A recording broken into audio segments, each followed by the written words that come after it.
الحمد لله رب العالمين والصلاة والسلام على رسول الأمين وعلى آله وصحبه أجمعين إن أريد إلا الإصلاح ما استطعت وما توفيقي إلا بالله عليه توكلت وإليه أنيب رب اشرح لي صدري ويسر لي أمري واحلل عقدة من لساني يفقهوا قولي أعوذ بالله من الشيطان الرجيم يا أيها الذين آمنوا اتقوا الله حق تقاته ولا تموتن إلا وأنتم مسلمون ആദരണീയരായ സഹോദരന്മാരെ സഹോദരിമാരെ, അല്ലാഹു സുബ്ഹാനഹു തആല നമ്മെ എല്ലാവരെയും അനുഗ്രഹിക്കുമാറാകട്ടെ. വളരെ ആഹ്ലാദകരമായ ഒരു കൂടിച്ചേരലാണ് ഇവിടെ ഇപ്പോൾ ഉള്ളത്. നമ്മുടെ പിഞ്ചു മക്കളെല്ലാം ആവേശപൂർവം അത് ആഘോഷിച്ചു കൊണ്ടിരിക്കുകയാണ്.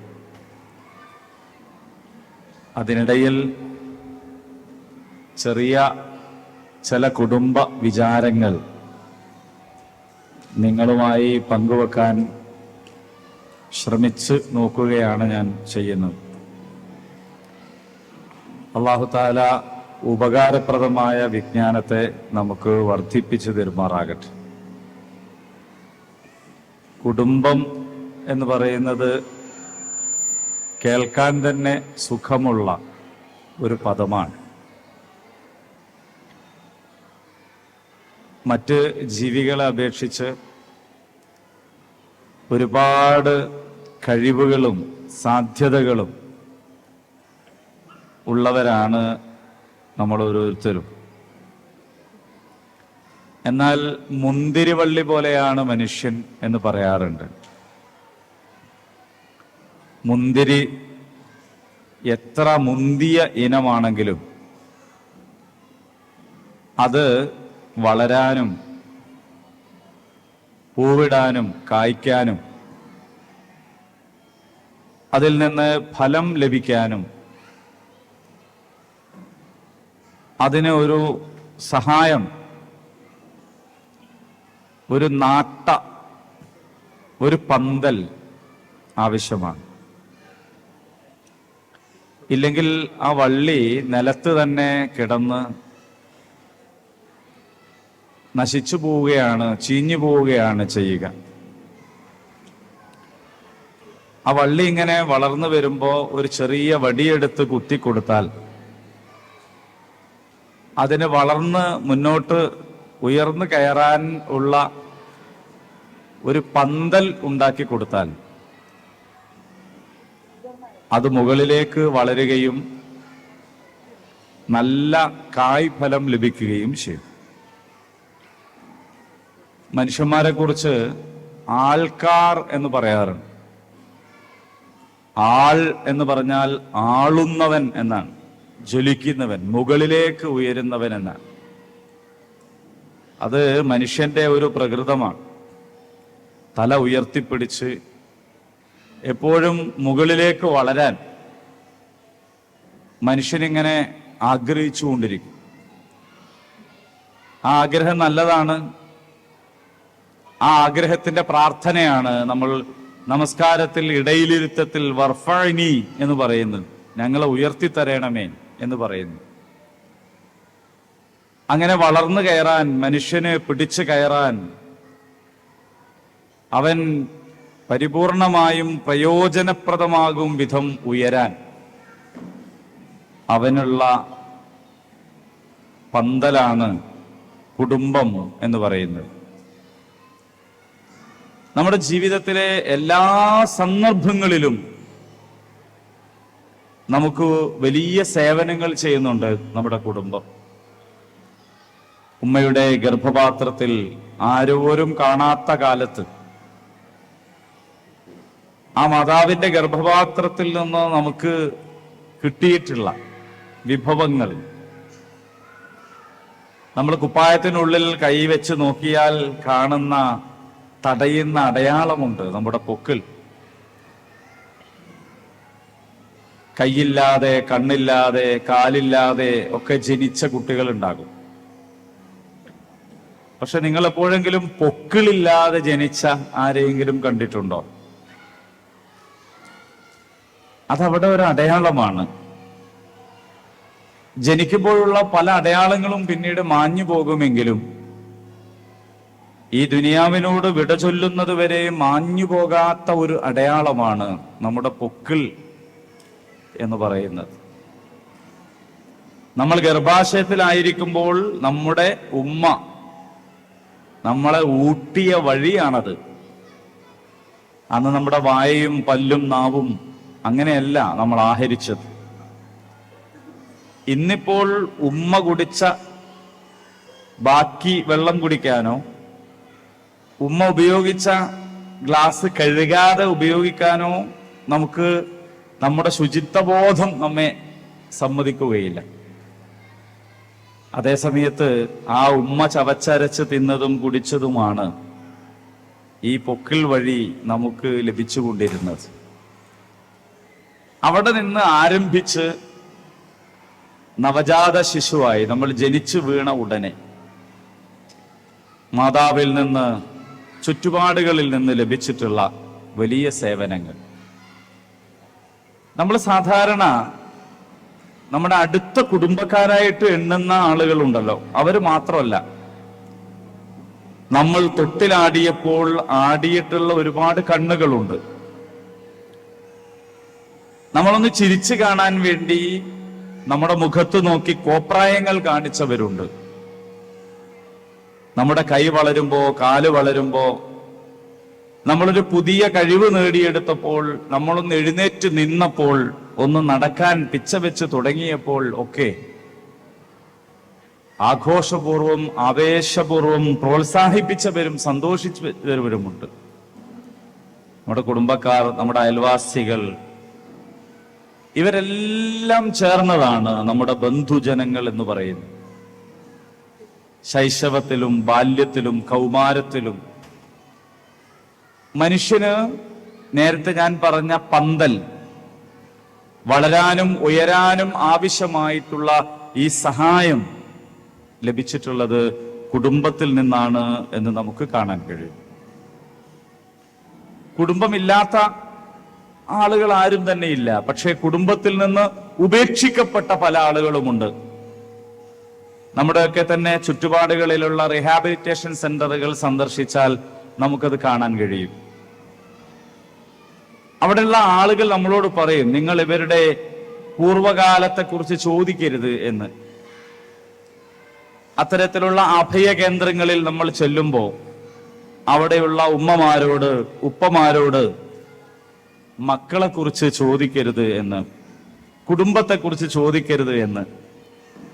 കാരണം അതവർക്ക് വലിയ വേദന നൽകുന്ന ഓർമ്മയാണ്.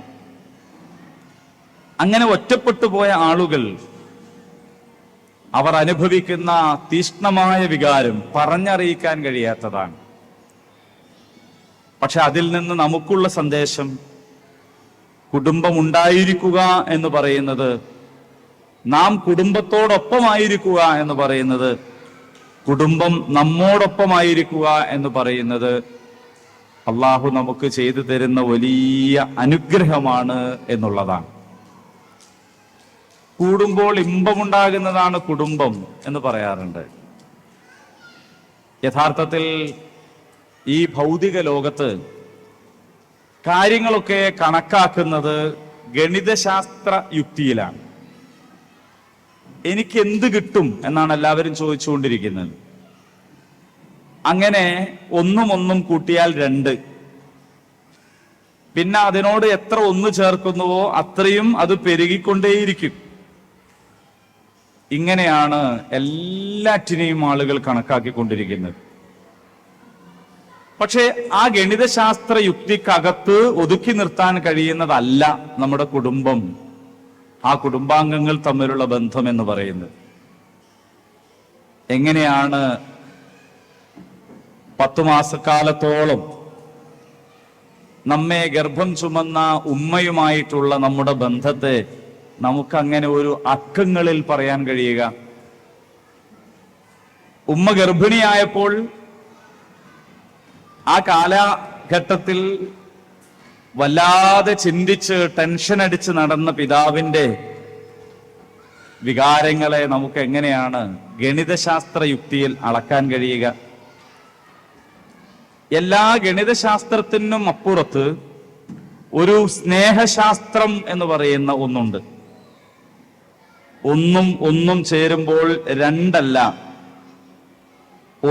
ഒന്നും ചേരുമ്പോൾ 2 എന്നതാണ് ഗണിതശാസ്ത്രമെങ്കിൽ ഒന്നും ചേരുമ്പോൾ ഇമ്മിണി വലിയ 1 എന്ന് പറയുന്ന സ്നേഹശാസ്ത്രമാണ് കുടുംബത്തിന്റെ അടിസ്ഥാനം. വൈക്കം മുഹമ്മദ് ബഷീർ അത് മനോഹരമായി പറഞ്ഞു വെച്ചിട്ടുണ്ടല്ലോ. ഒരു വീട്ടിലുള്ള ആൺകുട്ടിയും മറ്റൊരു വീട്ടിലുള്ള പെൺകുട്ടിയും തികച്ചും വ്യത്യസ്തമായ അന്തരീക്ഷത്തിൽ വളർന്ന, വ്യത്യസ്ത സ്വഭാവങ്ങളുള്ള, വ്യത്യസ്ത സംസ്കാരങ്ങളുള്ള, വ്യത്യസ്തമായ ശീലങ്ങളുള്ള ഈ വ്യത്യസ്തതകൾ കൊണ്ടാണ് യഥാർത്ഥത്തിൽ ഇണകളായി തീരാൻ കഴിയുന്നത്. വ്യത്യസ്തതകളില്ലെങ്കിൽ ഇണകളാവാൻ കഴിയില്ല. നമ്മുടെ കാലിൽ ധരിക്കുന്ന നമ്മുടെ ചെരുപ്പ് അത് ഒരു ജോഡി ചെരുപ്പാകുന്നത് എപ്പോഴാണ്? ഒന്ന് ഇടത്തോട്ടും മറ്റേത് വലത്തോട്ടും തിരിഞ്ഞിരിക്കുമ്പോഴാണ്. 2 ചെരുപ്പും ഇടത്തോട്ട് തിരിഞ്ഞിരുന്നാൽ രണ്ടും കാണാൻ ഒരുപോലെ ഉണ്ടാകുമെങ്കിലും അത് നമുക്ക് പ്രയോജനപ്രദമാവുകയില്ല. 2 വലത്തോട്ട് തിരിഞ്ഞിരുന്നാലും അങ്ങനെ തന്നെയാണ്. അപ്പോൾ ഒന്ന് ഇടത്തോട്ടും ഒന്ന് വലത്തോട്ടും തിരിഞ്ഞിരിക്കണം. അഥവാ ആണായിരിക്കണം, പെണ്ണായിരിക്കണം. പുരുഷൻ പൗരുഷം പ്രകടിപ്പിക്കുകയും സ്ത്രീ സ്ത്രൈണത പ്രകടിപ്പിക്കുകയും ചെയ്യണം. ഈ പുരുഷന്റെ പൗരുഷത്തെ ഇല്ലാതാക്കുകയും അല്ലെങ്കിൽ സ്ത്രീയുടെ സ്ത്രൈണതയെ ഇല്ലാതാക്കുകയുമാണ് സമത്വത്തിന് വേണ്ടത് എന്നതൊരു മിഥ്യാധാരണയാണ്. അപ്പോഴത് ഇണകളല്ലാതായി മാറുകയാണ് ചെയ്യുക. 2 വീട്ടിൽ ജനിച്ച, 2 കുടുംബത്തിൽ വളർന്ന, 2 സംസ്കാരം ശീലിച്ച ആളുകൾ തമ്മിൽ പുരുഷൻ അവന്റെ വിരൽത്തുമ്പുവരെ പുരുഷനാണ്, സ്ത്രീ അവളുടെ വിരൽത്തുമ്പുവരെ സ്ത്രീയാണ്. ഇവർ 2 പേരും കൂടിച്ചേരുമ്പോൾ ഒന്നും ഇമ്മിണി വലിയ 1 എന്നുള്ള അർത്ഥത്തിലേക്ക് അത് മാറുകയാണ്. ആ സ്നേഹശാസ്ത്രത്തിലൂടെ തന്നെ വേണം പിന്നീട് ജീവിതകാലം മുഴുവനായും നമുക്ക് മുന്നോട്ട് പോകാൻ. ഗണിതശാസ്ത്രത്തിലൂടെയാണ് നമ്മുടെ കുടുംബം ബന്ധം ആരംഭിക്കുന്നതെങ്കിൽ അത് തിരുത്തി സ്നേഹശാസ്ത്രത്തിന്റെ മോഡിലേക്ക് മാറ്റാൻ നമുക്ക് കഴിയണം. ഇല്ല എങ്കിൽ നമ്മൾ പരാജയപ്പെട്ടു പോകും. പ്രയോജനപ്രദമാകുന്ന കാലത്തു മാത്രം നിലനിൽക്കുന്ന ഒരു ബന്ധമായി തീരുമത്. ഭയപ്പാടിന്റെ കാലത്ത് മാത്രം നിലനിൽക്കുന്ന ഒരു ബന്ധമായി തീരുമത്. അവകാശങ്ങളെക്കുറിച്ച് മാത്രം ബോധമുള്ള ഒരു ബന്ധം എന്ന് പറയുന്നത് എത്ര പരുക്കനായിരിക്കും. ഇപ്പൊ അങ്ങനല്ലേ, എല്ലാവരും അവകാശത്തെക്കുറിച്ചാണ് പറയുന്നത്. വിദ്യാർത്ഥികൾ അവർക്ക് കിട്ടാനുള്ള അവകാശത്തെക്കുറിച്ച് പറയുന്നു, അധ്യാപകർ അവർക്ക് കിട്ടാനുള്ള അവകാശത്തെക്കുറിച്ച് പറയുന്നു, പുരുഷൻ അവന്റെ അവകാശത്തെക്കുറിച്ച് പറയുന്നു, സ്ത്രീ അവളുടെ അവകാശത്തെക്കുറിച്ച് പറയുന്നു. ഇസ്ലാം എന്തു പറയുന്നു? ഇസ്ലാം ലോകത്തുള്ള മുഴുവൻ പടപ്പുകളുടെയും അവകാശത്തെക്കുറിച്ച് പറയുന്നതോടൊപ്പം ആ പടപ്പുകളുടെ ബാധ്യതയെക്കുറിച്ച്, അവരുടെ ഉത്തരവാദിത്തങ്ങളെക്കുറിച്ച് പറയുന്നു. നിങ്ങൾക്ക് നിങ്ങളുടെ ഉത്തരവാദിത്തങ്ങൾ ഭംഗിയായി നിർവഹിക്കാൻ സാധിക്കുകയാണെങ്കിൽ അവർക്ക് അവരുടെ അവകാശങ്ങൾ ലഭിക്കുമെന്ന് പറയുന്ന സ്നേഹശാസ്ത്രമാണ് ഇസ്ലാം പഠിപ്പിക്കുന്നത്. ചില ആളുകളുടെ ജീവിതം കണ്ടാൽ, അവരുടെ വർത്തമാനം കേട്ടാൽ നമുക്ക് തോന്നുക ദാമ്പത്യം എന്ന് പറയുന്നത് ഒരു ഓട്ടമത്സരമാണ് എന്നാണ്. ആരാണ് ജയിച്ചത്, ആരാണ് തോറ്റത്? നീ അവന്റെ കീഴിലാണോ? അല്ല, നീ അവളുടെ കീഴിലാണോ? അല്ലെ, അവൻ പറഞ്ഞതൊക്കെ കേട്ട് നടക്കുകയാണല്ലേ, അല്ലെ, അവള് പറയുന്നതെല്ലാം കേട്ട് നീ ഇങ്ങനെ ജീവിക്കുകയാണല്ലേ. ആണും പെണ്ണും തമ്മിലുള്ള ഓട്ടമത്സരത്തിന്റെ പേരല്ല ദാമ്പത്യ ജീവിതം എന്ന് പറയുന്നത്. സ്നേഹത്തോടു കൂടിയിട്ട് അവകാശങ്ങൾ നൽകാൻ, ബാധ്യതകൾ നിർവഹിക്കാൻ, ചുമതലകൾ വഹിക്കാൻ മത്സരിക്കുമ്പോഴുണ്ടാകുന്ന ഒരു സൗന്ദര്യമുണ്ട്. ആ സൗന്ദര്യമാണ് യഥാർത്ഥത്തിൽ നമ്മുടെ കുടുംബത്തെ കൂടുമ്പോൾ ഇമ്പമുള്ളതാക്കി തീർക്കുക. ഭൗതികമായ വിഭവങ്ങൾ കൊണ്ട് മാത്രം നമുക്ക് സന്തോഷം ലഭിക്കുമോ? ഭൗതിക വിഭവങ്ങളുടെയൊക്കെ പരിമിതിയെക്കുറിച്ച് നിങ്ങൾ ആലോചിച്ച് നോക്കൂ. ഒരാള് നമ്മളെ പിടിച്ചു കൊണ്ടുപോയി, എന്നിട്ട് നമ്മുടെ മുമ്പിൽ 1 കിലോ സ്വർണം വെച്ച് തരികയാണ്. അപ്പൊ നമ്മൾ അതിങ്ങനെ നോക്കിക്കൊണ്ടിരിക്കുമ്പോ അതേ മനുഷ്യൻ തന്നെ നമുക്ക് 1 കിലോ നല്ല നേന്ത്രപ്പഴവും വെച്ച് തരികയാണ്. ഇഷ്ടമുള്ളത് നിങ്ങൾക്ക് എടുക്കാം. എന്ത് ചോദിക്കാനാണ്? ആരെങ്കിലും നേന്ത്രപ്പഴം സ്വീകരിക്കോ? ഉടനെ സ്വർണം എടുക്കും. സ്വർണം 1 കിലോ ഒന്നും വേണമെന്നില്ല. ഒരു പൊട്ടു സ്വർണമാണെങ്കിലും ബുദ്ധിയുള്ളവർ അതാണല്ലോ എടുക്കുക. 1 കിലോ നേന്ത്രപ്പഴം ആർക്ക് വേണം താരതമ്യത്തിൽ? പക്ഷെ കഥ ആരംഭിക്കുന്നേ ഉള്ളൂ. പിന്നീട് നിങ്ങളെ കൂട്ടിക്കൊണ്ടുപോയിട്ട് ഇവർ തടവിലിടുകയാണ് ചെയ്യുന്നത്. ഒരു മുറിയിൽ അടച്ചുപൂട്ടിയിടുന്നു. അങ്ങനെ അടച്ചുപൂട്ടി 1 ദിവസം കഴിഞ്ഞു. 2-ാമത്തെ ദിവസം ആരംഭിച്ചു. 2-ാമത്തെ ദിവസവും കഴിഞ്ഞു. 3-ാമത്തെ ദിവസം ആരംഭിച്ചു. ബുദ്ധിപൂർവം നിങ്ങൾ കൈവശപ്പെടുത്തിയ 1 കിലോ സ്വർണമുണ്ട് നിങ്ങളുടെ കയ്യിൽ. വിശക്കുന്ന വയറിന് ആ 1 കിലോ സ്വർണം കൊണ്ട് എന്ത് പ്രയോജനം? അപ്പോഴാണ് നമ്മുടെ ബുദ്ധി എത്രത്തോളം ആപേക്ഷികമാണ് എന്ന് നമുക്ക് മനസ്സിലാക്കാൻ കഴിയുക. അന്നേരം താരതമ്യേന വില കുറഞ്ഞ 1 കിലോ നേന്ത്രപ്പഴമായിരുന്നു നമ്മൾ എടുത്തിരുന്നതെങ്കിൽ, ഒന്നും കിട്ടാതെ വിശപ്പ് സഹിക്കാൻ കഴിയാത്ത അവസരത്തിൽ അതെത്രമേൽ പ്രയോജനപ്പെട്ടേനെ. ഇതാണ് ഭൗതിക വിഭവത്തിന്റെ കഥ. പ്രളയമുണ്ടായപ്പോൾ നമ്മൾ കണ്ടല്ലോ, ബാങ്ക് ബാലൻസ് ഉള്ള ആളുകൾ, വലിയ പണക്കാരായ ആളുകൾ, വലിയ വലിയ വ്യാപാര സ്ഥാപനങ്ങളുടെ ഉടമകൾ, വീട്ടിൽ നിന്നും പുറത്തിറങ്ങാൻ കഴിയാതെ ടെറസിന് മുകളിൽ കുടുങ്ങിപ്പോയ, പുകക്കുഴലിന്റെ മുകളിൽ കുടുങ്ങിപ്പോയ അവരെ സംബന്ധിച്ച് അവർക്ക് വേണ്ടത് ഒരിറ്റ് ശുദ്ധജലമാണ്. വാട്ടർ ട്രീറ്റ്മെന്റ് ഫാക്ടറി തന്നെ ഉണ്ടായിട്ടും കാര്യമില്ല, അപ്പോഴത്തെ ഒരു തുള്ളി വെള്ളം. ഭൗതിക വിഭവങ്ങൾ എന്ന് പറയുന്നത് അത്രയേ ഉള്ളൂ. എന്നാൽ മനുഷ്യന്റെ മനസ്സ് വിശാലമാണെങ്കിൽ, ആ മനസ്സ് നിറയെ സ്നേഹമാണെങ്കിൽ, ആ മനസ്സ് നിറയെ കാരുണ്യമാണെങ്കിൽ, ആ മനസ്സിൽ നിന്ന് ആ സ്നേഹത്തെ തട്ടിപ്പറിച്ചു കൊണ്ടുപോകാൻ ഒരു കൊള്ളക്കാരനും സാധ്യമല്ല. അത് പൂട്ടിവെക്കാൻ ഒരു കമ്പനിയുടെ താഴും നമുക്ക് ആവശ്യമില്ല. അതുകൊണ്ടാണ് കുടുംബത്തെ സംബന്ധിച്ചിടത്തോളം, അല്ലെങ്കിൽ കുടുംബത്തിലെ ഓരോ വ്യക്തിയെ സംബന്ധിച്ചിടത്തോളവും ഭൗതിക വിഭവങ്ങൾ കൊണ്ട് മാത്രം സുഖം ലഭിക്കുകയില്ല, അങ്ങനെ കൂടുമ്പോൾ ഇമ്പമുണ്ടായി തീരുകയില്ല എന്ന തിരിച്ചറിവ് നമുക്ക് വേണ്ടത്. അതിനെല്ലാം അപ്പുറത്താണ് യഥാർത്ഥത്തിൽ മനുഷ്യബന്ധങ്ങൾ എന്ന് നാം മനസ്സിലാക്കേണ്ടതായി ഉണ്ട്. എല്ലാവരും ഒന്നിച്ചിരിക്കുമ്പോഴാണ് നമുക്ക് സന്തോഷം ഉണ്ടാവുക.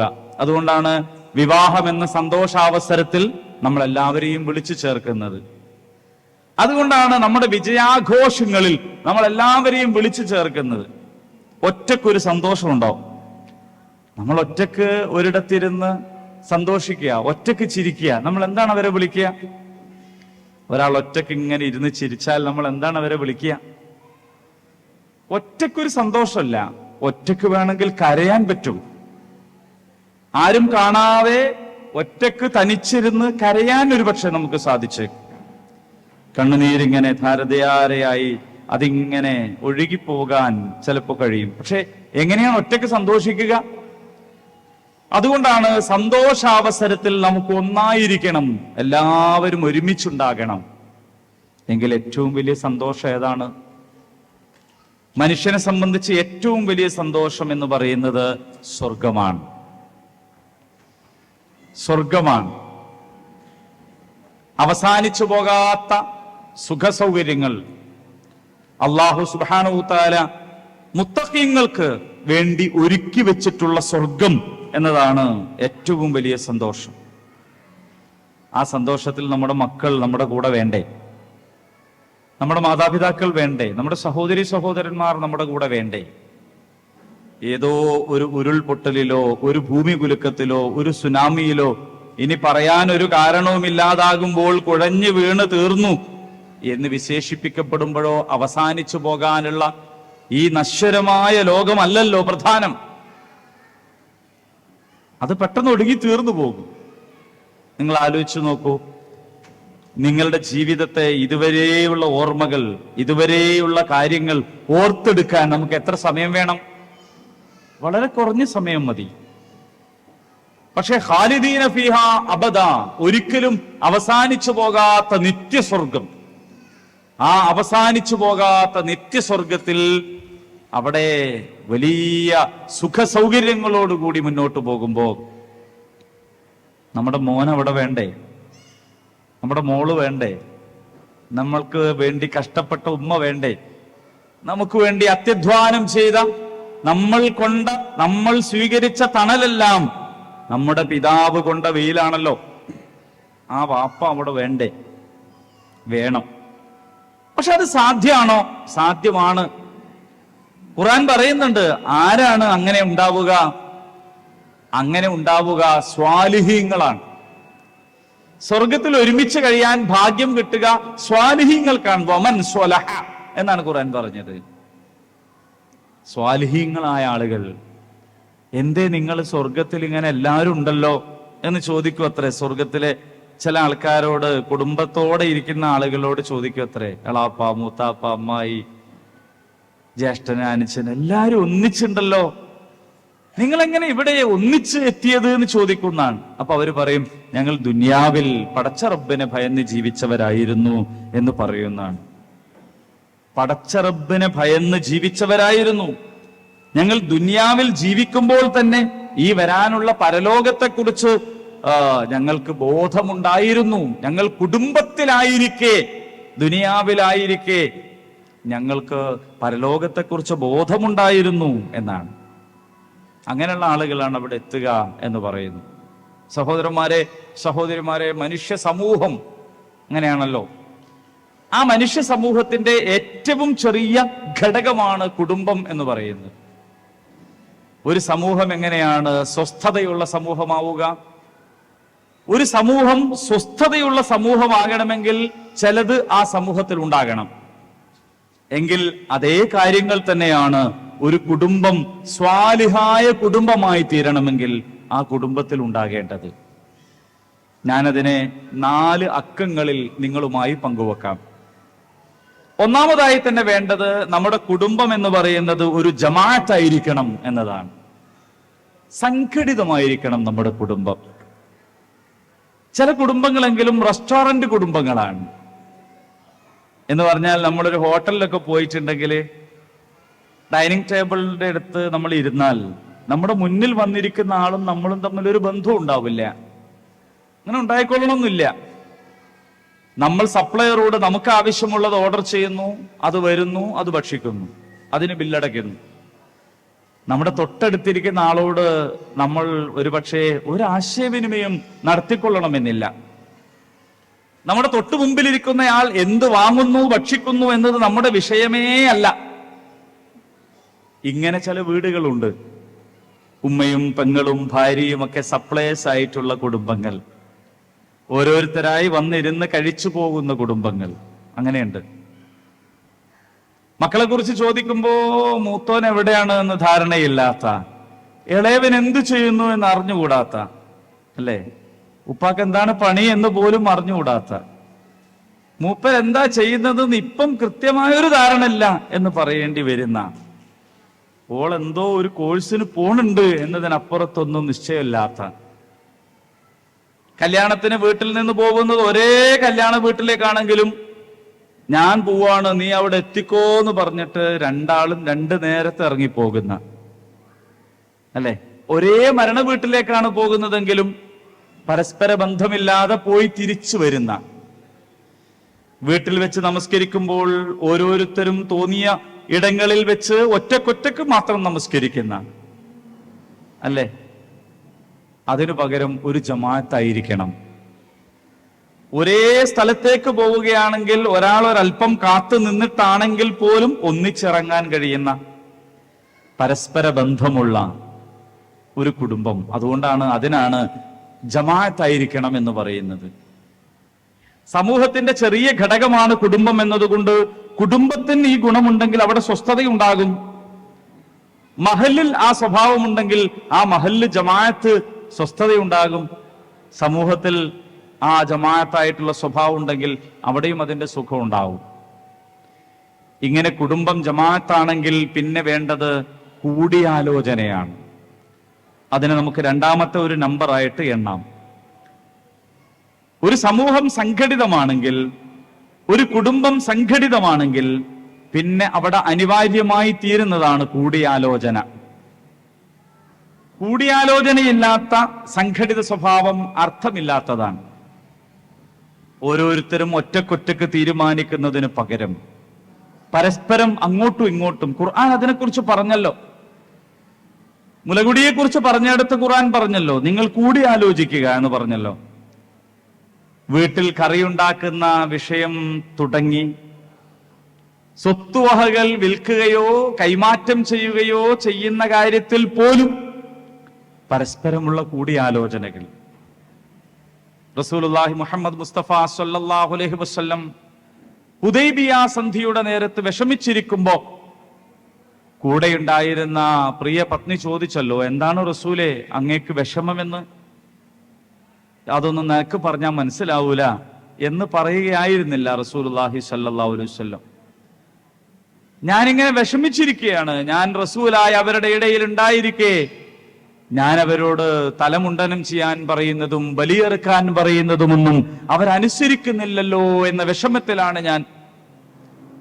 സഹാബിമാര് മക്കയിലേക്കുള്ള പ്രവേശനം തടയപ്പെട്ട വിഷമത്താൽ സ്തംഭിച്ചിരിക്കുന്ന ഒരു പ്രതിസന്ധി ഘട്ടമായിരുന്നു അത്. ഭാര്യ ചോദിച്ചു, ഞാനൊരു ഉപായം പറയട്ടെ? പറഞ്ഞോളൂ.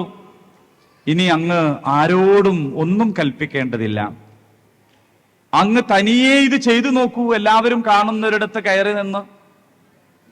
കൂടിയാലോചനയാണ്, വിഷയങ്ങൾ പങ്കുവെക്കലാണ്.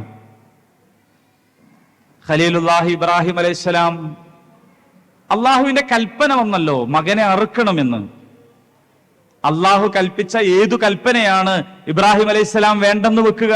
ഒരു കൽപ്പനയും വേണ്ടെന്ന് വെക്കില്ല. പക്ഷെ എന്നാലും മോനോട് ചോദിക്കുകയാണ്, മോനെ അള്ളാന്റെ ഒരു കൽപ്പന ഉണ്ട് കേട്ടോ, ഇങ്ങനെ എന്താണ് നിന്റെ അഭിപ്രായം? ഉടനെ തന്നെ മകന്റെ മറുപടിയാണ്, കൽപ്പിക്കപ്പെട്ടതുപോലെ ചെയ്തോളൂ പ്രിയ പിതാവേ. കൂടിയാലോചനയാണ്. നമ്മുടെ കുടുംബത്തിൽ അതുണ്ടോ? ഉണ്ടെങ്കിൽ അവിടെ സ്വസ്ഥതയുണ്ടാകും. ചെറിയ നിസ്സാരമായ കാര്യങ്ങൾ മുതൽ വലിയ ഗൗരവപ്പെട്ട കാര്യങ്ങൾ വരെ കൂടിയാലോചിക്കാനും പരസ്പരം ബോധ്യപ്പെടുത്താനും പങ്കുവെക്കാനും നമുക്ക് കഴിയുമെങ്കിൽ അത് കുടുംബത്തിന്റെ ഭദ്രതയ്ക്ക് വളരെ അനിവാര്യമാണ്. പിന്നെന്താ വേണ്ടത്? ഒരു നേതാവ് വേണം. നേതാവില്ലാതെ ഈ ഒരു സംവിധാനം ഒന്നും നിലനിൽക്കൂല. ആ നേതൃത്വം അനിവാര്യമാണ്. ആ നേതാവ് ഉണ്ടായാൽ പോരാ, അതിന് അനുസരണ ലഭിക്കണം. മഹാനായ ഉമർ ബിൻ ഖത്താബ് റളിയല്ലാഹു അൻഹു ഈ കാര്യം പറഞ്ഞത് ഇങ്ങനെയാണ്, ലാ ഇസ്ലാമ ഇല്ലാ ബിൽ ജമാഅ വലാ ജമാഅത ഇല്ലാ ബിൽ ഇമാറ വലാ ഇമാറത ഇല്ലാ ബിൽ ഇതാഅ. സംഘടിത സ്വഭാവത്തിലല്ലാതെ ഇസ്ലാം ഇല്ല, അത് നിലനിൽക്കുകയില്ല. മനസ്സിലായല്ലേ? നേതൃത്വമില്ലാതെ സംഘടിത സ്വഭാവവും നിലനിൽക്കുകയില്ല, അനുസരണമില്ലാതെ നേതൃത്വവും നിലനിൽക്കുകയില്ല. ഇത് കുടുംബത്തിലുണ്ടെങ്കിൽ അവിടെ സ്വസ്ഥതയുണ്ട്, സമൂഹത്തിലുണ്ടെങ്കിൽ അവിടെ സ്വസ്ഥതയുണ്ട്. എവിടെ ഈ സ്വഭാവങ്ങളുണ്ടോ അവിടെ എല്ലാം ഭദ്രതയുണ്ടാകും എന്ന് നമ്മൾ മനസ്സിലാക്കണം. അതുകൊണ്ട് സ്വാലിഹീങ്ങളുടെ കുടുംബമാകാൻ നമ്മൾ സൂക്ഷിക്കേണ്ടതായ ചില കാര്യങ്ങളുണ്ട്. അതിലൊന്ന് നമ്മുടെ ഫിത്രത്ത് നമ്മൾ കാത്തു സൂക്ഷിക്കുക എന്നതാണ്. കുല്ലു മൗലൂദി യുവലദു അലൽ ഫിത്ര. പടച്ചതമ്പുരാൻ എല്ലാ മനുഷ്യന്മാരെയും സൃഷ്ടിച്ചിട്ടുള്ളത് ശുദ്ധ പ്രകൃതത്തോട് കൂടിയിട്ടാണ്. എല്ലാവരെയും സൃഷ്ടിച്ചത് അങ്ങനെയാണ്. അല്ലാഹു അല്ലാത്ത ഒരാളെയും ഇലാഹായി സ്വീകരിക്കാത്ത രീതിയിൽ ഒരാളുടെ മുമ്പിലും തന്നെ അടിയറ വെക്കാത്ത രീതിയിൽ അന്തസ്സുള്ളവരായാണ് മുഴുവൻ മനുഷ്യരെയും റബ്ബ് സൃഷ്ടിച്ചിട്ടുള്ളത്. പിന്നീട് അള്ളാഹു അല്ലാത്ത ഇലാഹുകളെ സ്വീകരിക്കുന്നിടത്തേക്ക് മനുഷ്യന്റെ ജീവിതം അധപ്പതിച്ചു പോകുന്നത് എപ്പോഴാണ്? ആ ഫിത്രത്ത്, ശുദ്ധപ്രകൃതം നഷ്ടപ്പെടുത്തുമ്പോഴാണ്. നമ്മുടെ കുടുംബത്തിൽ, വീട്ടിനകത്ത് ദീനിന് മുൻഗണന നൽകാൻ നമുക്ക് കഴിയണം. നമ്മുടെ ഇഷ്ടങ്ങൾക്ക്, നമ്മൾ പറയാറില്ലേ നിങ്ങൾ ഖുർആനിനെ മുകളിൽ വെക്കണമെന്ന്? നമ്മളെല്ലാവരും ചെയ്യാറുണ്ടല്ലേ? മദ്രസ വിട്ട് വന്ന കുട്ടികളോട് നമ്മൾ പറയും മുസാഫ് എടുത്തിട്ട് മേലെ വെക്കാൻ. എല്ലാ പുസ്തകത്തിനും മേലെയാണ് മുസാഫ്. നമ്മുടെ ബുക്ക് ഷെൽഫിലും അങ്ങനെയാണ്, എല്ലാ പുസ്തകങ്ങളുടെയും മേലെയാണ് മുസ്ഹഫ്. പക്ഷേ അത് മുസ്ഹഫ് മാത്രമാണ്. നമ്മൾ നമ്മുടെ ജീവിതത്തിൽ ഖുർആനിനെ മേലെ വെച്ചിട്ടുണ്ടോ എന്ന് പരിശോധിക്കണം.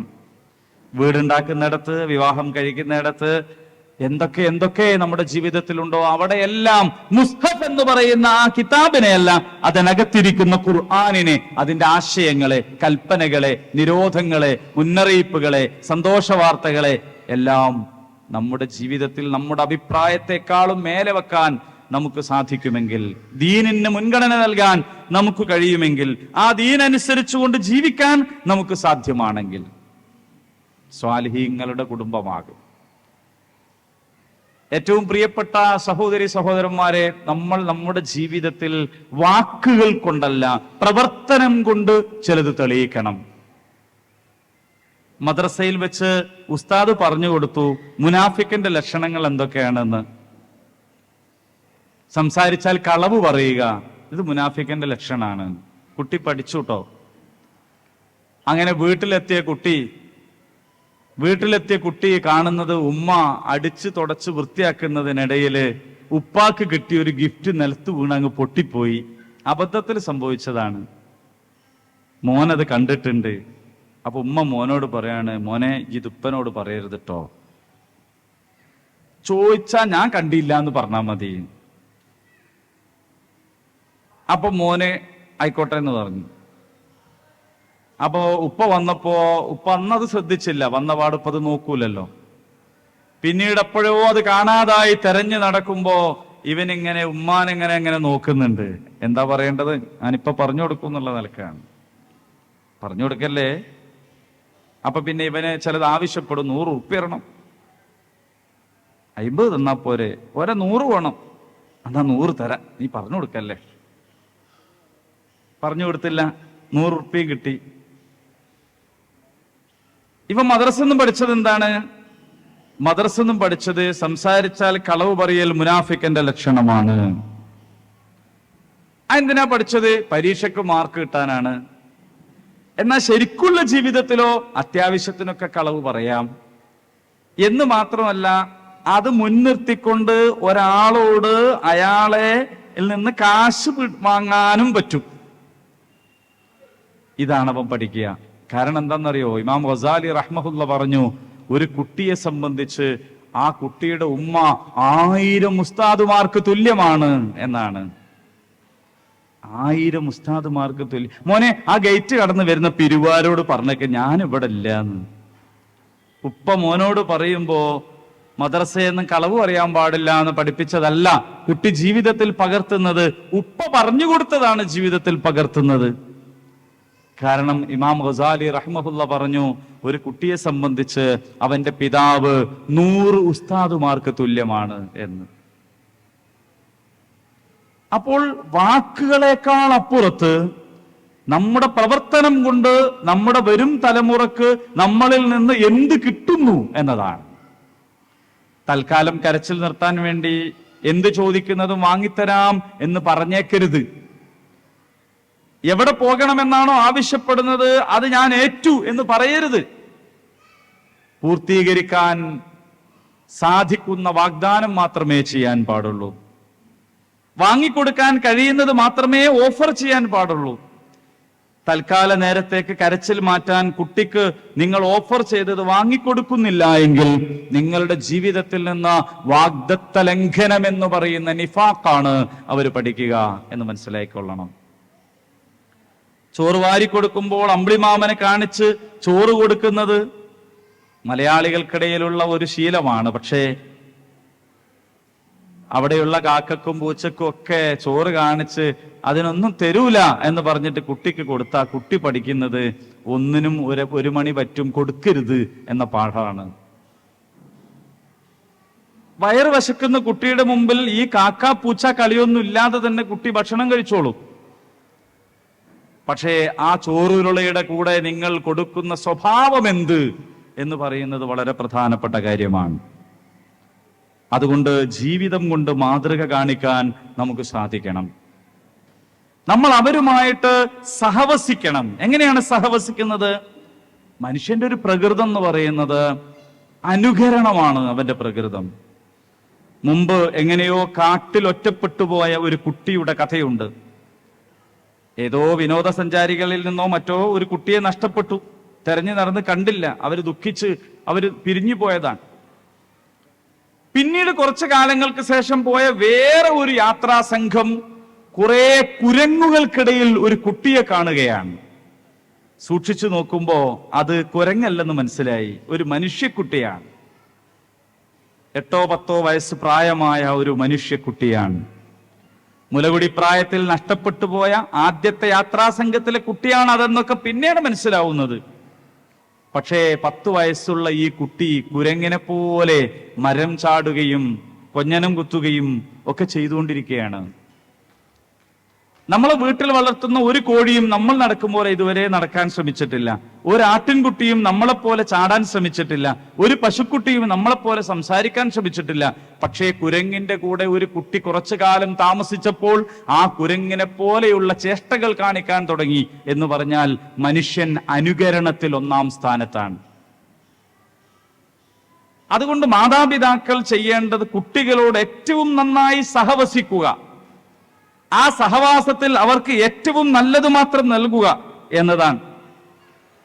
മഹാനായ ഖലീലുല്ലാഹി ഇബ്രാഹിം അലൈഹിസ്സലാമിന്റെ മാതൃകയുണ്ട്. ഇബ്രാഹിം അലൈഹിസ്സലാം മക്കൾക്ക് വേണ്ടി ദുആ ചെയ്തു. മക്കൾക്ക് വേണ്ടി മക്കളില്ലാത്തപ്പോൾ ദുആ ചെയ്തത് മാത്രമല്ല, മക്കളോടൊപ്പം കൂടി ദുആ ചെയ്തു. മക്കളോടൊപ്പം മാത്രമല്ല കേട്ടോ. നിങ്ങൾ വീട്ടിൽ നിന്ന് നിസ്കരിക്കുമ്പോ ഭാര്യയും ഭർത്താവും എന്നാണല്ലോ നമ്മൾ മലയാളത്തിൽ പറയാ, ഇണതുണകൾ. ആ ഇണകൾ ഒന്നിച്ച് ഒദു ചെയ്ത് ഇരുന്ന് 2 റക്അത്ത് നിസ്കരിച്ച് ഒരാൾ ഒരല്പം ശബ്ദം ഉയർത്തി ഒന്ന് പ്രാർത്ഥിച്ച് പിറകിലിരിക്കുന്ന ആൾ ആമീൻ പറഞ്ഞു നോക്കൂ. ഒരു വല്ലാത്ത ഒരു ഹൃദയബന്ധം രൂപീകരിക്കപ്പെടുന്നത് കാണാൻ പറ്റും. അപ്പോൾ നിങ്ങൾ നിങ്ങളുടെ കൂട്ടത്തിൽ മക്കളെ കൂടി വിളിച്ചിരുത്തു. അങ്ങനെ വീട്ടിലിരുന്ന് പ്രാർത്ഥിച്ചു നോക്കൂ. ഇബ്രാഹിം അലൈഹിസ്സലാം മകനോടൊപ്പം പ്രാർത്ഥിക്കുന്നത് നമുക്ക് ഖുർആനിൽ കാണാൻ കഴിയും. ഇബ്രാഹിം അലൈഹിസ്സലാം മക്കളോടൊപ്പം പ്രവർത്തിക്കുന്നത് നമുക്ക് കാണാൻ കഴിയും. ത്യാഗം സഹിക്കാനുള്ള സന്നദ്ധത മക്കൾക്ക് വളർത്തിയെടുക്കുന്നത് നമുക്ക് കാണാൻ കഴിയും. റസൂലുള്ളാഹി മുഹമ്മദ് മുസ്തഫ സല്ലല്ലാഹു അലൈഹി വസല്ലമയിൽ നമുക്കുള്ള മാതൃക പറയാൻ ഈ സമയം ഒട്ടുമേ മതിയായതല്ല. റസൂലുള്ളാഹി സ്വല്ലല്ലാഹു അലൈഹി വസല്ലം മക്കളെ വാരിയെടുത്ത് ഉമ്മ വെച്ചത് നമ്മൾ അറിയേണ്ടത് 23 കൊല്ലക്കാലം കൊണ്ട് ജീവിച്ചു തീർത്ത കാര്യമാണ്. ഇന്നും പ്രബന്ധങ്ങൾ എഴുതി തീരാത്തത്. റസൂലുള്ളാഹി സ്വല്ലല്ലാഹു അലൈഹി വസല്ലമയുടെ ജീവിതത്തെക്കുറിച്ച് എത്രയെത്ര യൂണിവേഴ്സിറ്റികളിൽ ഇനിയും പഠനം തുടർന്നുകൊണ്ടിരിക്കുകയാണ്. ഇതിനെല്ലാം കാരണമായ ജീവിതത്തിന്റെ കാലയളവ് 23 കൊല്ലത്തതാണ്. അത്രയും തിരക്കേറിയിരുന്ന റസൂൽ സല്ലല്ലാഹു അലൈഹി വസല്ലം മക്കൾ കളിക്കുന്നത് കണ്ടാൽ ഗൗരവത്തിൽ മാറിപ്പോവുകയല്ല, ആ മക്കളോടൊപ്പം കളിക്കുന്ന റസൂൽ സല്ലല്ലാഹു അലൈഹി വസല്ലം. പേരക്കുട്ടികളെ ചുമലിലിരുത്തിയിട്ട് കുതിര കളിക്കുന്ന റസൂൽ സല്ലല്ലാഹു അലൈഹി വസല്ലം. പള്ളിയിലേക്ക് കയറി വരുന്ന കുഞ്ഞുങ്ങളെ വാരിയെടുത്ത് ഉമ്മ വെച്ച് 1-ാമത്തെ സഫിൽ കൊണ്ടുപോയി ഇരുത്തുന്ന റസൂലുള്ളാഹി സല്ലല്ലാഹു അലൈഹി വസല്ലം. ഒരിക്കലും കുട്ടികളെ പിടിച്ച് ഉമ്മ വെക്കുന്നത് കണ്ടപ്പോൾ ഒരു സഹാബി ചോദിച്ചു, എന്റെ വീട്ടിൽ 10 മക്കളുണ്ട്, ഞാൻ ഇതുവരെ ആരെയും ഉമ്മ വെച്ചിട്ടില്ല. വലിയൊരു കാര്യമായിട്ട് പ്രസ്താവിച്ചതായിരിക്കും. പക്ഷെ റസൂൽ സല്ലല്ലാഹു അലൈഹി വസല്ലം പറഞ്ഞു, നിന്റെ കൽബിനകത്ത് കാരുണ്യമില്ലാത്തതിന് ഞാൻ എന്ത് ചെയ്യാനാണ്? നിങ്ങൾ കുട്ടികളോടൊപ്പമാകുമ്പോൾ കുട്ടികളെ പോലെയാകണം എന്ന് റസൂലുള്ളാഹി സ്വല്ലല്ലാഹു അലൈഹി വസല്ലം. അവരെ പരിഗണിച്ചുകൊണ്ട് അവരുടെ അഭിപ്രായങ്ങൾക്ക് കാതോർച്ച് അങ്ങ് പോ എന്ന് പറഞ്ഞ് ആട്ടുന്നതിന് പകരം പറയൂ എന്ന് പറഞ്ഞുകൊണ്ട് പ്രോത്സാഹിപ്പിക്കുന്നത്, അഭിനന്ദിക്കുന്നത്, അവരുടെ ഫിത്രത്ത് വളർന്നു വരാൻ, അത് നിലനിർത്താൻ വലിയ പ്രചോദനം ലഭിക്കും എന്ന് നമ്മൾ മനസ്സിലാക്കണം. ഇസ്ലാമിക പ്രസ്ഥാന പ്രവർത്തകന്മാരുടെ കുടുംബങ്ങളിൽ കണ്ടുവരുന്ന ഒരു പ്രത്യേക സാഹചര്യം എന്താണെന്ന് ചോദിച്ചാൽ, 24 മണിക്കൂർ മതിയാവാത്ത പ്രവർത്തനത്തിന്റെ ആവശ്യകതയാണ് നാട്ടിലുള്ളത്. അതുകൊണ്ട് പ്രവർത്തന പദത്തിലായിരിക്കും ഉണ്ടാവുക, കുടുംബത്തിൽ ഉണ്ടാവൂല. എപ്പം നോക്കിയാലും യോഗമാണ്, പ്രവർത്തനമാണ്, സേവനാണ് എന്നത് ചിലപ്പോഴെങ്കിലും ഒരു പരാതിയായിട്ട് പലരും ഉന്നയിക്കാറുണ്ട്. സംഗതി ശരിയാണ്, ആളെ കിട്ടാനില്ലെങ്കിൽ പിന്നെ എന്ത് ചെയ്യും? പക്ഷെ എന്തിനാണ് ഇയാൾ പോകുന്നത് എന്നതിനെ കുറിച്ചുള്ള ഒരു തിരിച്ചറിവാണ് നമുക്കുണ്ടാകേണ്ടത്. ഹാജറ റളിയല്ലാഹു അൻഹ ചോദിച്ചല്ലോ, എങ്ങോട്ടാ നിങ്ങൾ പോണത്? ഹാജറ റളിയല്ലാഹു അൻഹയെ മക്കത്താക്കിയിട്ട് തിരിച്ചു പോവാണ് ഖലീലുല്ലാഹ് ഇബ്രാഹിം അലൈഹിസ്സലാം. എങ്ങോട്ടാ നിങ്ങൾ പോണത്? മറുപടി ഇല്ല. അല്ല, നിങ്ങൾ എങ്ങോട്ടാ പോണത്? മറുപടി ഇല്ല. വീണ്ടും ചോദിച്ചു, അല്ല നിങ്ങൾ എങ്ങോട്ടാണ് പോകുന്നത്? മറുപടി ഇല്ല. പോവന്നെ. അവിടെ ആരാ ഉള്ളത്? നാത്തൂനില്ല, അമ്മായിമ്മല്ല, ഇളയച്ചനില്ല, മൂത്തച്ചില്ല, ആരുമില്ല. ഈ പിഞ്ചു കുട്ടിയെ അവിടെ നിർത്തി ഈ ഹാജർ റളിയല്ലാഹു അൻഹയെ അവിടെ ഒറ്റക്കാക്കി പോവാണ്. എങ്കിൽ പിന്നെ ചോദിക്കുന്ന ഒരു ചോദ്യമുണ്ട്, അല്ലാഹു അമറക ബിഹാദ, അല്ല പറഞ്ഞിട്ടാണോ പോണത്? അള്ളാന്റെ മാർഗത്തിലാണോ പോണത്? അതെ, നിങ്ങൾ പോയിക്കോ, എനിക്ക് അല്ല മതി. അള്ളാന്റെ മാർഗത്തിലാണോ പോണത്? എങ്കിൽ എനിക്ക് അല്ല മതി. അഥവാ നമസ്കാരം പോലെ, നോമ്പ് പോലെ, സകാത്ത് പോലെ, ഹജ്ജ് പോലെ, ഉംറ പോലെ, സിക്ർ പോലെ, ദുആ പോലെ നമ്മുടെ ജീവിതത്തിൽ നിന്ന് അനിവാര്യമായി ഉണ്ടാകേണ്ടുന്ന അംറും ബിൽ മഅറൂഫ് വനഹ്യും അനിൽ മുൻകർ, നന്മ കൽപ്പിക്കുക, തിന്മ വിരോധിക്കുക എന്ന് പറയുന്ന ഉത്തരവാദിത്വം നിർവഹിക്കാനാണ് പോകുന്നതെങ്കിൽ അതിനു വേണ്ട സഹായങ്ങളും ആശംസകളും ആശീർവാദങ്ങളും പിന്തുണയും നൽകുന്നതും ആ സൽക്കർമ്മത്തിൽ പങ്കെടുക്കുന്നത് പോലെയാണ്, പങ്കെടുക്കലാണ്. ആ അർത്ഥത്തിൽ ഇതൊരു എക്സ്ട്രാ ഫിറ്റിംഗ് അല്ല എന്ന് മനസ്സിലാക്കാൻ നമുക്ക് കഴിയണം. നമ്മുടെ കുടുംബത്തിന് ബർക്കത്തുണ്ടാകാൻ, അള്ളാഹുവിന്റെ സഹായം ലഭിക്കാൻ, അള്ളാഹു സുബ്ഹാനഹു വ തആല സ്വാലിഹീങ്ങളായിട്ട് നമ്മളെ കൂടി എണ്ണാൻ ഈ ഇറങ്ങിപ്പോക്ക് കാരണമാകുമെങ്കിൽ അതിനു വേണ്ട എല്ലാ ഒത്താശയും ചെയ്തു കൊടുക്കാൻ എനിക്ക് സന്തോഷമേ ഉള്ളൂ എന്നിടത്തേക്ക് ഉയർന്നു നിൽക്കാൻ കുടുംബത്തിലെ ഓരോ അംഗത്തിനും കഴിയണം. ഞാൻ എന്തിനാണ് പോകുന്നത് എന്ന് ബോധ്യപ്പെടുത്താൻ ഇറങ്ങിപ്പോകുന്നവർക്കും കഴിയണം. വന്നു കിട്ടുന്ന നേരത്ത് തിരക്കൊഴിഞ്ഞ് മാറി നിന്ന് കുടുംബത്തോട് സല്ലപിക്കാനും കളിക്കാനും വിനോദത്തിൽ ഏർപ്പെടാനും സാധിക്കണം. വീട്ടിന് പുറത്ത് ഗൗരവപ്പെട്ട വിഷയങ്ങളിൽ എന്തൊരു മുഖഭാവമാണോ ഉണ്ടായിരുന്നത്, അതേ മോഡിൽ തന്നെ വീട്ടിൽ വന്നു കയറരുത്. വീട്ടിലെത്തുന്നതോടുകൂടി പിന്നെ അത് മാറണം, മാറ്റാൻ കഴിയണം നമുക്ക്. നബി സല്ലല്ലാഹു അലൈഹി വസല്ലം ആയിഷ റളിയല്ലാഹു അൻഹയുടെ കൂടെ ഓട്ടമത്സരം നടത്തുകയാണ്, അല്ലേ? ഓട്ടമത്സരം നടത്തുകയാണ്. എന്നിട്ട് ഒരിക്കൽ റസൂലുള്ളാഹി സ്വല്ലല്ലാഹു അലൈഹി വസല്ലം വിജയിക്കുകയാണ്. അപ്പൊ സങ്കടമായി പോയി ആയിഷ റളിയല്ലാഹു അൻഹക്ക്. പിന്നീട് ഒന്നുകൂടി മത്സരിച്ചപ്പോൾ ആയിഷ റളിയല്ലാഹു അൻഹ വിജയിക്കുകയാണ്. വമ്പിച്ച കരുത്തും ആരോഗ്യവും ആ ഇടവേളയിൽ നേടിയെടുത്തത് കൊണ്ടല്ല, മുത്തു നബി സല്ലല്ലാഹു അലൈഹി വസല്ലം തോറ്റുകൊടുക്കുകയാണ്. തോറ്റുകൊടുക്കുന്നതിന്റെ ഒരു സൗന്ദര്യം ഉണ്ടല്ലോ, നമ്മുടെ പ്രിയപ്പെട്ടവർക്ക് വേണ്ടി തോറ്റുകൊടുക്കുന്ന ഒരു സൗന്ദര്യം ഉണ്ടല്ലോ, അത് പ്രാക്ടീസ് ചെയ്താൽ മാത്രം അനുഭവിക്കാൻ കഴിയുന്ന ഒരു കാര്യമാണ്. നമ്മുടെ എതിരാളികളെയാണ് നമ്മൾ പരാജയപ്പെടുത്തേണ്ടത്. നമ്മുടെ മാതാപിതാക്കളെ, നമ്മുടെ ഇണതുണകളെ, നമ്മുടെ മക്കളെ, നമുക്ക് പ്രിയപ്പെട്ടവരെ, നമുക്ക് വേണ്ടപ്പെട്ടവരെ വിജയിപ്പിക്കുക എന്നതിന് വേണ്ടി നമ്മൾ തോറ്റുകൊടുക്കുക എന്ന് പറയുന്നത് വളരെ മനോഹരമായ ഒരു കാര്യമാണ്. ആ മനോഹരമായ അനുഭവത്തിലേക്ക് നമുക്ക് ഉയർന്നു നിൽക്കാൻ കഴിയുമ്പോഴാണ് നമ്മൾ യഥാർത്ഥത്തിൽ ഈമാനികമായും ഉന്നതിയിലെത്തുക എന്ന് നമ്മൾ മനസ്സിലാക്കണം. എന്തിനു വേണ്ടിയാണ് ഇണകളായി സൃഷ്ടിച്ചത്? ലിതസ്കുനു അലൈഹ. എന്തിനു വേണ്ടിയാണ്? ശാന്തി ഉണ്ടാകാനാണ്. സമാധാനമുണ്ടാകാനാണ്. ആ ശാന്തിയും സമാധാനവുമുള്ള ഇണതുണകൾക്കിടയിൽ പിന്നെ മറകളില്ലട്ടോ. നമ്മൾ സാധാരണ പലതും മറച്ചു വെക്കുന്നവരാണ്. നമ്മുടെ വസ്ത്രം നമ്മുടെ ശരീരത്തിന്റെ ന്യൂനതകളെ മറച്ചു വെക്കുന്നതാണ്. നമ്മൾ വീട്ടിൽ അതിഥികൾ വരുമ്പോൾ നമ്മൾ ഉടനെ തന്നെ വീട് പ്രത്യേകമായ രീതിയിൽ ഒരുക്കി നിർത്തുന്നത് പലതും മറച്ചു വെക്കുകയാണ്, പോരായ്മകൾ മറച്ചു വെക്കുകയാണ്, അല്ലെ? നമ്മുടെ ചുവരുകളിലെ വിള്ളലുകളും കറകളും പാടുകളും മറച്ചു വെക്കാനാണ് നാം അതിന്റെ മുകളിൽ പെയിന്റ് അടിക്കുന്നതും പോളിഷ് ചെയ്യുന്നതും. മാന്യതയുടെ, മര്യാദയുടെ, അലങ്കാരത്തിന്റെ പേരിൽ പലതും മറച്ചു വെക്കുന്നവരാണ് നമ്മൾ. പക്ഷേ ഇണതുണകൾക്കിടയിൽ പിന്നെ മറയില്ല. ഹുന്ന ലിബാസും ലക്കും വ അൻതും ലിബാസും ലഹുന്ന. നിങ്ങൾ അവരുടെ വസ്ത്രമാണ്, അവർ നിങ്ങളുടെ വസ്ത്രമാണ്. ഒരു വസ്ത്രത്തിനും മനുഷ്യനും ഇടയിൽ എന്തു മറയാണുള്ളത്?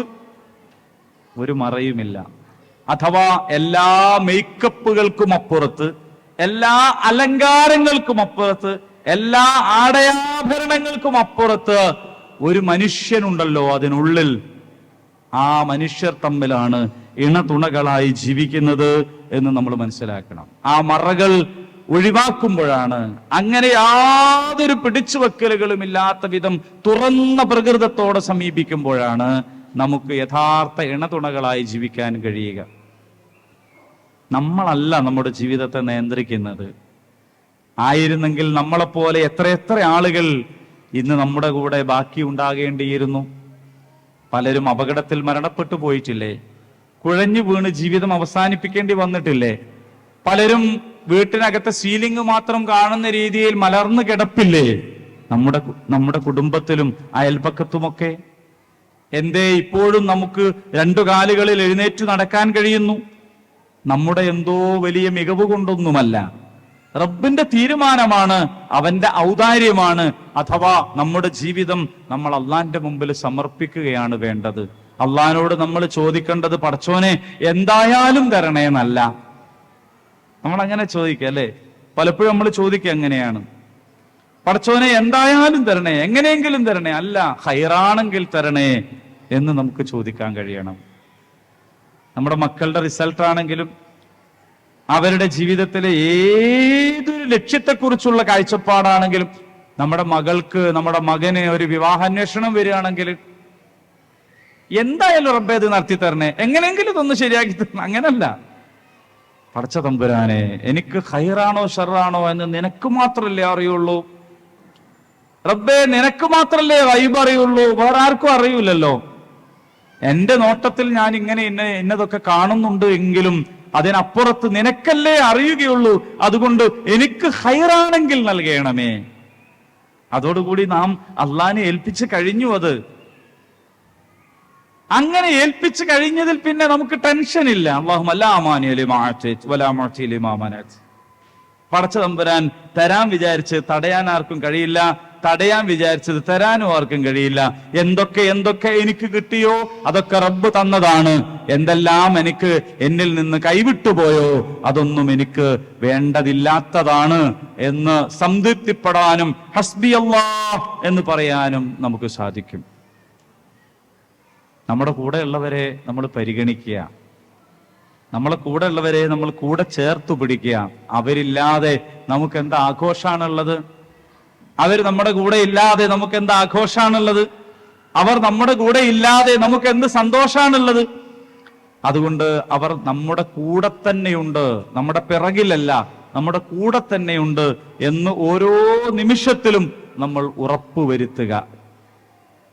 കുടുംബജീവിതത്തിൽ മറന്നു പോകാത്ത ഒരു കാര്യമാണ് വിട്ടുവീഴ്ച എന്ന് പറയുന്നത്.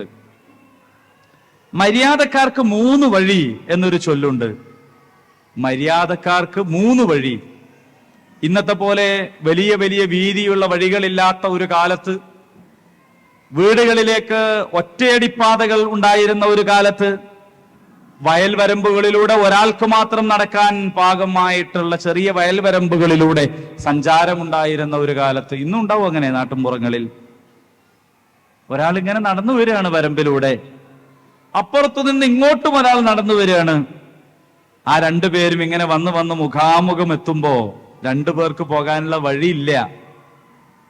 രണ്ടുപേരും മര്യാദക്കാരാണെങ്കിൽ എന്താ സംഭവിക്കുക? ഒരാൾ അപ്പുറത്ത് നിന്ന് വരുന്ന ആൾക്ക് വേണ്ടി വേഗം വയലിലേക്ക് ഇറങ്ങി നിൽക്കും. കാലിന്റെ നെരിയാണി വരെ ചളിവെള്ളത്തിലായിരിക്കും അയാൾ നിൽക്കുക.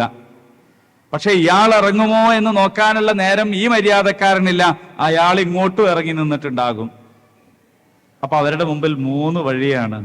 ഇറങ്ങിയപ്പോൾ രൂപപ്പെട്ട പുതിയ 2 വഴികളും ആദ്യമേ തന്നെയുള്ള ഈ വരമ്പും. ആ ചെളിവെള്ളത്തിൽ കാലും മുക്കി 2 പേരും മുഖത്തോട് മുഖം നോക്കിയിട്ട് സന്തോഷം പ്രകടിപ്പിച്ച് വിശേഷം പങ്കുവെച്ച് അങ്ങ് കയറി പോവുകയും ചെയ്യും. വരമ്പിന്റെ ഒടുവിൽ വയലിൽ നിന്ന് കരയിലേക്ക് കയറുന്നിടത്ത് കെട്ടിക്കിടക്കുന്ന വെള്ളത്തിൽ കാലുമുക്കി കഴുകി വൃത്തിയാക്കി സന്തോഷത്തോടെ അയാൾ നടന്നു പോകുന്നുണ്ടാകും. മര്യാദക്കാർക്ക് 3 വഴിയാണ്. ഇനി ഒരാൾ മര്യാദയുള്ളവനും മറ്റേയാൾ മര്യാദ ഇല്ലാത്തവനുമാണെങ്കിലോ? അപ്പോൾ മര്യാദ ഉള്ളവൻ നേരെ ഇറങ്ങിക്കൊടുക്കും. മറ്റേയാൾ ഇറങ്ങാതെ അമ്പട ഞാനേ എന്ന് പറഞ്ഞ് കിബിറോടെ മുന്നോട്ട് പോകും. എന്നാലും അവരുടെ മുമ്പിൽ 2 വഴിയുണ്ടാകും. ഒന്ന്, ഒരാൾ വരമ്പിലൂടെ നടക്കുന്ന വഴിയും മറ്റേത് വിട്ടുവീഴ്ചയുടെ ചളിയിൽ ചവിട്ടിയുള്ള വഴിയും. പക്ഷേ പിന്നീട് വരമ്പിൽ കയറി പോകുമ്പോ ഈ വരമ്പിലൂടെ മാത്രം നടന്ന മനുഷ്യൻ ഒന്ന് തിരിഞ്ഞു നോക്കും. മോശമായിപ്പോയി ഞാൻ ചെയ്തത് എന്ന ഭാവത്തിൽ. പിന്നീട് അവന്റെ ജീവിതത്തിൽ അത് വലിയ തിരുത്തുകൾക്ക് പ്രചോദനമായി തീരാനും സാധ്യതയുണ്ട്. ഇനി 2 പേരും മര്യാദയില്ലാത്തവരാണെങ്കിൽ അവരുടെ മുമ്പിൽ എത്ര വഴിയുണ്ടാകും? എത്ര വഴിയുണ്ടാകും? ഒറ്റ വഴിയും ഉണ്ടാവില്ല. കാരണം എന്താണ്? 2 പേരും വന്ന് മുഖാമുഖം നിൽക്കും. ഒരാൾ മറ്റേയാളോട് ഇറങ്ങാൻ പറയും. അപ്പോൾ അയാൾ ഇയാളെ ചീത്ത വിളിക്കും. മറ്റേയാൾ ഉപ്പാക്ക് പറയും. അല്ലേ? 2 പേരും തമ്മിൽ സംഘർഷമായിട്ട് അടിപിടിയായിട്ട് വയലിൽ വീണാൽ നേരത്തെ കാലിന്റെ നെരിയാണി വരെ മാത്രമാണ് ചളിയാകാൻ സാധ്യതയെങ്കിൽ ഇപ്പോൾ മൂർധാവ് വരെ ചളിയായിട്ട് യാത്ര മുടങ്ങും. മര്യാദയില്ലാത്തവരുടെ മുമ്പിൽ വഴിയില്ല. ഇത് വരമ്പിൽ നടക്കുന്നവരെ കുറിച്ചല്ല, കുടുംബത്തിൽ ജീവിക്കുന്നവരെ കുറിച്ച് നിങ്ങൾ ഓർത്തു നോക്ക്. ദമ്പതിമാർക്കിടയിൽ 2 പേരും മര്യാദക്കാരാണെങ്കിൽ അവരുടെ മുമ്പിൽ എല്ലാ ദിവസവും ധാരാളം വഴികൾ ഉണ്ടാകും. ഇനി അഥവാ ഒരാൾ താഴ്ന്നു കൊടുത്താൽ, ഒന്ന് വിട്ടുവീഴ്ച കാണിച്ചാലും 2 വഴിയുണ്ടാകും. മാനക്കേടില്ലാതെ ജീവിക്കാം. 2 പേരും അവകാശങ്ങളെ കുറിച്ച് മാത്രം ചിന്തിച്ചാൽ അവരുടെ കുടുംബത്തിന് മുന്നോട്ട് പോകാനുള്ള വഴിയില്ലാതെ മൂർധാവ് വരെ ചെളിയിലായി തകർന്നു പോവുക എന്നതാണ് സംഭവിക്കുക. അതുകൊണ്ട് വിട്ടുവീഴ്ച വേണം, മര്യാദക്കാരായി മാറണം. വജഅല ബൈനക്കും മവദ്ദതൻ വറഹ്മ, പ്രേമവും കാരുണ്യവും റബ്ബ് നമ്മുടെ ദാമ്പത്യ ജീവിതത്തെ ദൃഢമുള്ളതാക്കി മാറ്റാൻ വേണ്ടി ഇട്ടുതന്ന 2 വികാരങ്ങളാണ്. 2 റബ്ബിന്റെ ഗുണങ്ങളുമായിട്ട് ബന്ധമുള്ളതാണ്. ഒന്ന് സ്നേഹമാണ്, അത് റബ്ബിന്റെ ഗുണമാണ്. മറ്റൊന്ന് കാരുണ്യമാണ്, അത് റബ്ബിന്റെ പേരാണ്, അർ-റഹ്മാൻ. പക്ഷെ ഇത് 2ഉം നമ്മളിൽ എല്ലായ്പ്പോഴും പ്രകടമായി കൊണ്ടിരിക്കണം. പെട്ടിക്കകത്ത് നിധി വെച്ച് അത് താക്കോല് കൊണ്ട് പൂട്ടി ആ താക്കോൽ വലിച്ചെറിഞ്ഞതുപോലെയാണ് പ്രകടിപ്പിക്കാത്ത സ്നേഹം. ഒരു ഫലവും ചെയ്യുകയില്ല. മനസ്സിനകത്ത് വെച്ചാൽ ഒരു ഉപകാരവും ചെയ്യാത്ത ഒരു വികാരമാണ് പ്രേമം, സ്നേഹം. അത് പ്രകടിപ്പിക്കണം. എങ്ങനെ പ്രകടിപ്പിക്കാം? അഭിനന്ദനങ്ങൾ കൊണ്ട് പ്രകടിപ്പിക്കാം, സമ്മാനങ്ങൾ നൽകിക്കൊണ്ട് പ്രകടിപ്പിക്കാം. അതെങ്ങനെ പ്രകടിപ്പിക്കാം? പരിഗണന കൊണ്ട് പ്രകടിപ്പിക്കാം, തുറന്നു പറച്ചിലുകൾ കൊണ്ട് പ്രകടിപ്പിക്കാം. സ്നേഹപ്രകടനങ്ങൾ നടത്തിക്കൊണ്ട് നമ്മുടെ ജീവിതത്തിലെ ബന്ധങ്ങളെ ദൃഢമുള്ളതാക്കി മാറ്റാൻ നമുക്ക് സാധിക്കണം. അങ്ങനെ വരുമ്പോ എന്തിനാണ് റബ്ബ് നമുക്ക് 2 ചെവിയും 1 നാവും തന്നത് എന്ന് ബോധ്യാവും. കുറച്ചു പറയാനും ഒരുപാട് കേൾക്കാനുമാണ്. ആർക്കൊന്നും കേൾക്കാൻ നേരല്ലെങ്കിൽ കേൾക്കാൻ ആരെങ്കിലും വ്യാജമായി നിന്നുകൊടുത്താൽ ആ വ്യാജ കേന്ദ്രങ്ങളിലേക്ക് പറയാനുള്ളവർ പോവുക എന്നതാണ് സംഭവിക്കുക. അതുകൊണ്ട് കേട്ടുകൊടുക്കണം. ദമ്പതികളുടെ ജീവിതത്തിൽ ഒട്ടും പ്രാധാന്യം കുറച്ച് കാണാൻ കഴിയാത്ത ഒന്നാണ് ലൈംഗികമായ ജീവിതത്തിൽ ആവശ്യമെന്ന് പറയുന്നത്. നമ്മൾ പലപ്പോഴും നാണം കൊണ്ട്, നമ്മുടെ ലജ്ജ കൊണ്ട് നമ്മൾ അത്തരം കാര്യങ്ങൾ സംസാരിക്കാറില്ല. പക്ഷെ ദമ്പതികളുടെ ജീവിതത്തിൽ, കുടുംബ ജീവിതത്തിൽ, ദാമ്പത്യ ജീവിതത്തിൽ പ്രധാനപ്പെട്ട ഒരു ഇനമാണ്, ഒരു വശമാണ് അത്. ഊഹങ്ങളും അഭ്യൂഹങ്ങളും തെറ്റായ കാഴ്ചപ്പാടുകളും മാറ്റിവെക്കാൻ, കൃത്യതയുള്ള ധാരണ ആ വിഷയത്തിൽ ഉണ്ടാക്കിയെടുക്കാൻ നമ്മൾ ശ്രമിക്കണം. ഏറ്റവും ശരിയായ സോഴ്സിൽ നിന്ന് അതിന്റെ പാഠങ്ങൾ സ്വീകരിക്കാൻ നമുക്ക് സാധിക്കണം. കാരണം അത് കുടുംബ ബന്ധത്തിന്റെ നിലനിൽപ്പിനും അടിയുറപ്പിനും പ്രധാനപ്പെട്ട കാര്യമാണ് എന്ന് ഒറ്റ വാക്കിൽ പറഞ്ഞു വെക്കുക മാത്രമാണ് ഞാൻ ചെയ്യുന്നത്. സഹോദരന്മാരെ, സഹോദരിമാരെ, നമ്മുടെ ജീവിതത്തിന്റെ ബാലൻസിങ് എന്ന് പറയുന്ന ഒന്നുണ്ട്. ഷേക്സ്പിയർ പറഞ്ഞല്ലോ, life is A drama, man is an actor. ജീവിതം എന്ന് പറയുന്നത് ഒരു നാടകമാണ്, മനുഷ്യൻ അതിലെ അഭിനേതാവാണ്. നാടകത്തിലൊക്കെ എങ്ങനെയാന്ന് ചോദിച്ചാൽ ഒരാൾക്ക് തന്നെ ചിലപ്പോൾ ഡബിൾ റോൾ ഉണ്ടാകും. നാടകത്തിലും സിനിമയിലൊക്കെ ചിലപ്പോൾ ഒരേ മനുഷ്യൻ തന്നെ 3 കഥാപാത്രമായിട്ട്. ഞാൻ ഒരിടത്ത് ഇത് പറഞ്ഞപ്പോൾ ഒരാൾ പറഞ്ഞു 10 കഥാപാത്രമായിട്ട് അഭിനയിച്ചിട്ടുള്ളൊരു സിനിമ ഉണ്ട്, എനിക്ക് അറിഞ്ഞൂടെ അതിന്റെ പേര്. അത്യപൂർവമായിരിക്കും അത്. പക്ഷെ ഞാനിതിവിടെ പറയണത് എന്തിനാന്ന് വെച്ചാൽ, ഇങ്ങനെ അഭിനയിക്കുന്ന ഒരു മനുഷ്യൻ ഒരു റോൾ ഭംഗിയായി നിർവഹിച്ചു, മറ്റൊരു റോൾ പരാജയപ്പെട്ടാലോ ആ സിനിമ പൊളിഞ്ഞു പോകും. മനുഷ്യനെ സംബന്ധിച്ചിടത്തോളം എങ്ങനെയെന്ന് ചോദിച്ചാൽ, ഡബിൾ റോൾ അല്ല, ട്രിപ്പിൾ റോൾ അല്ല, മൾട്ടി റോളാണ്. ഒരുപാട് കഥാപാത്രങ്ങൾ ഒരുമിച്ച് ചെയ്യണം. പിതാവായിട്ട്, മക്കളായിട്ട്, ഭർത്താവായിട്ട്, സഹോദരനായിട്ട്, അയൽവാസിയായിട്ട്, ജോലിക്കാരനായിട്ട്, തൊഴിലുടമയായിട്ട്, നേതാവായിട്ട്, അനുയായിയായിട്ട്, ഭാര്യയായിട്ട് ഏറ്റവും നന്നായി തന്നെ ആ കഥാപാത്രത്തെ ചെയ്തു തീർത്തു, മകളായിട്ട് തോറ്റുപോയാലോ? മകനായിട്ട് ഏറ്റവും നന്നായിട്ട് അഭിനയിച്ചു തീർത്തു, ഭർത്താവ് എന്ന റോളിൽ പരാജയപ്പെട്ടാലോ? അതുകൊണ്ട് ജീവിതത്തിലെ സന്തുലിതത്വം. ഞാൻ ഒരേ സമയത്ത് ഭർത്താവാണ്, അതേ സമയത്ത് ഞാൻ എൻ്റെ ഉമ്മയുടെ മകനാണ്, ഞാൻ എൻ്റെ അയൽവാസിയുടെ അയൽക്കാരനാണ്, എൻ്റെ തൊഴിൽ സ്ഥാപനത്തിലെ തൊഴിലുടമയോ തൊഴിലാളിയോ ആണ്, ഞാൻ ഒരേ സമയത്ത് അനുയായിയാണ്, ഞാൻ ഒരേ സമയത്ത് വ്യത്യസ്ത റോളുകളിലാണ് അഭിനയിക്കുന്നത് എന്ന ബോധ്യം നമുക്കുണ്ടാകണം. അങ്ങനെ വരുമ്പോൾ എല്ലാറ്റിനോടും നീതി പാലിക്കാനും സന്തുലിതത്വം പുലർത്താനും നമുക്ക് കഴിയും. അങ്ങനെ കഴിഞ്ഞാൽ നമ്മുടെ ജീവിതത്തെ സന്തോഷകരമാക്കി തീർക്കാൻ കഴിയും. ഇനി ഒറ്റ വാക്കുകൂടിയാണ് എനിക്ക് പറയാൻ ബാക്കിയുള്ളത്. അത് നമ്മുടെ ജീവിതത്തിൽ, നമ്മുടെ ജീവിതത്തിന്റെ സകല നിയന്ത്രണങ്ങളെയും തകർത്ത് കളയുന്ന നമ്മുടെ സ്ക്രീൻ ടൈമിന്റെ ആധിക്യത്തെ കുറിച്ചാണ്. നമ്മളെല്ലാവരും വാട്സപ്പ് ഉപയോഗിക്കുന്നവരാണ്, ഫേസ്ബുക്ക് ഉപയോഗിക്കുന്നവരാണ്, സോഷ്യൽ മീഡിയ ഉപയോഗിക്കുന്നവരാണ്.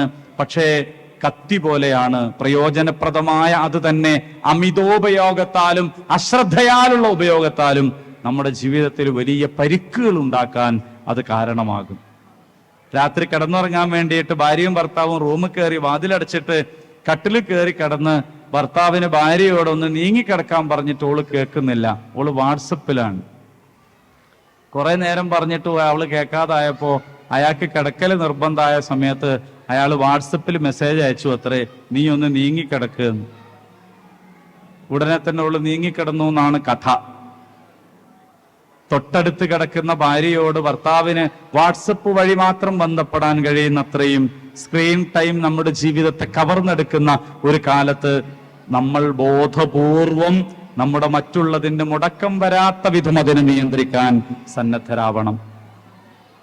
നമ്മുടെ ജീവിതം അള്ളാഹുവിന് ഇഷ്ടകരമായ വിധത്തിൽ, നമ്മുടെ കുടുംബം ഇമ്പമുണ്ടാകുന്ന വിധത്തിൽ വളർത്തി പരിഷ്കരിച്ചെടുക്കാൻ ഈ ക്ലാസ് ഒരു പ്രചോദനമായെങ്കിൽ അൽഹംദുലില്ലാഹ്, അള്ളാഹുവിന്റെ സർവസ്തുതിയും. അങ്ങനെ അള്ളാഹു നമ്മുടെ കുടുംബത്തെ അനുഗ്രഹിക്കുമാറാകട്ടെ എന്ന് നിങ്ങളോടൊപ്പം ഞാനും പ്രാർത്ഥിക്കുകയാണ്. വളരെ സാഗൂതം ശ്രദ്ധാപൂർവം കണ്ണിമ വെട്ടാതെ ഈ ഉച്ച ഭക്ഷണാനന്തര സെഷനിലും നിങ്ങൾ ഇരുന്നത് എന്നെ അത്ഭുതപ്പെടുത്തുന്നുണ്ട്, ഞാനതിൽ വിസ്മയിക്കുന്നുണ്ട്. ഒരു പ്രഭാഷകനെ പ്രലോഭിപ്പിക്കുന്ന അത്രയും നല്ല ശ്രദ്ധാപൂർവം നിങ്ങൾ ഇരുന്നതിന് നിങ്ങളെ അഭിനന്ദിച്ചുകൊണ്ട് എൻ്റെ വാക്കുകൾ ഞാൻ ഉപസംഹരിക്കുകയാണ്. വആഖിറു ദഅവാന അൽഹംദുലില്ലാഹി റബ്ബിൽ ആലമീൻ. അസ്സലാമു അലൈക്കും വറഹ്മത്തുള്ളാഹി വബറകാതുഹു.